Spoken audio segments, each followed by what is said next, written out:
official chance to visit with you. So I want to visit with you about something that I know Mr. Carter would have mentioned Monday wasn't able to get here.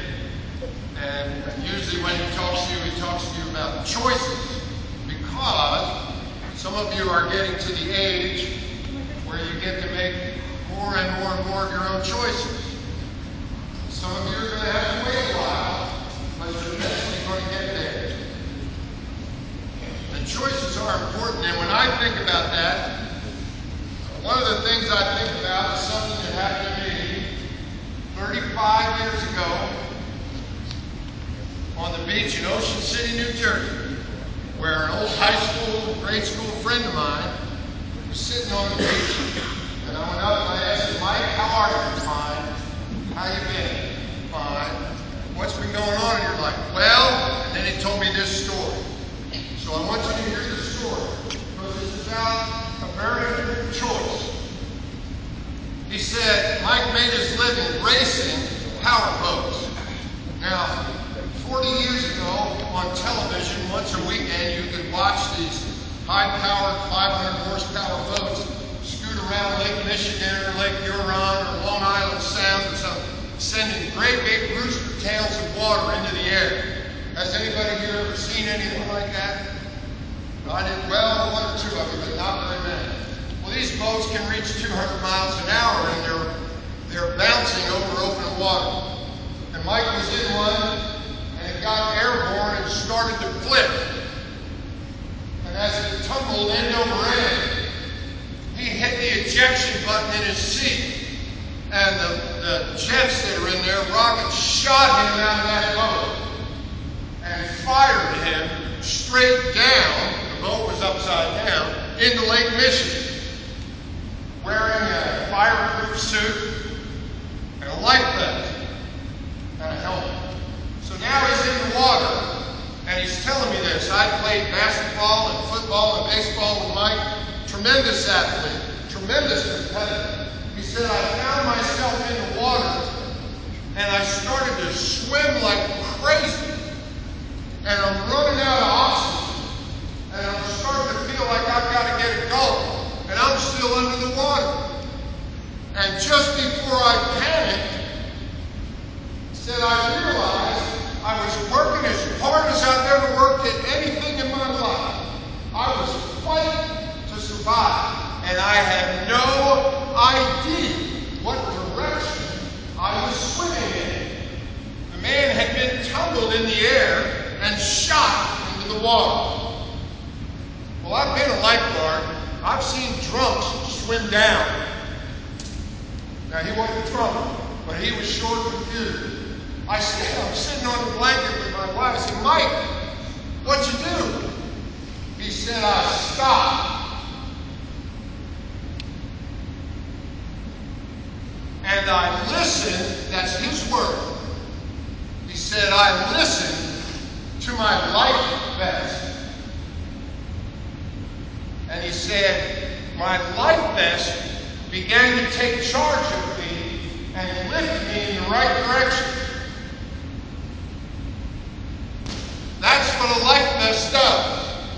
If this gym suddenly filled with a deluge of water, which Saline County would appreciate, that life vest would only go in the direction of correctness and safety. If you reached over and grabbed it, it would take you right where you need to be. It would not say to you, what were you doing sitting on the floor in the middle of a terrible storm? It would not say to you, I'm sorry we don't save Irish kids. It wouldn't wonder how you got where you are. It doesn't have time for that. It only has time to lead you where you need to be. It'll deal with all that other stuff later. That's what a life vest does. And Mike survived. And I still hear from him now and then. Now, your challenge, as you go about making more and more and more decisions in your life, is to latch on to the life vest around necessarily the people that tell you how right you are, or that everybody in town is doing this. They are the people, and you know how to identify that no matter what's going on, they are going in the right direction. Look at the red shirts around here. You know how much I rely on them. I've been sick, I've been gone, I've been out of this camp for 12 hours, 18 hours. I know they're going to do what's right. Now, before I leave, one more piece of information. 11 years ago, the founder of this camp got put into his 7th Hall of Fame.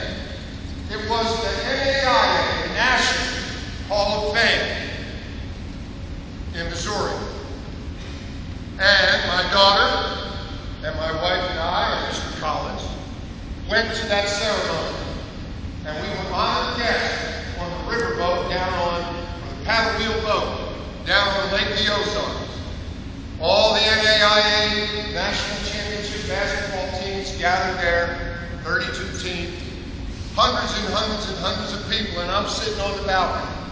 And Mr. Cochran gave his acceptance speech, and in the middle of it, he looked right up to the balcony, and I'll point at you folks, and he pointed to me and he said, "Thanks, Bobby, for being my life vest."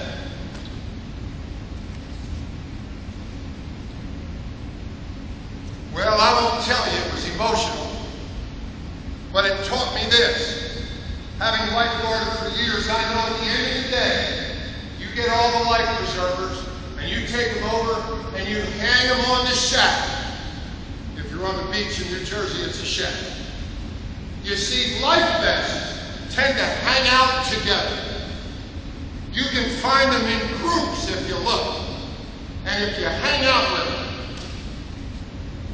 someday, you're going to end up being one. And trust me, there's no better feeling in the world. Have a great day, ladies. I'll see you next.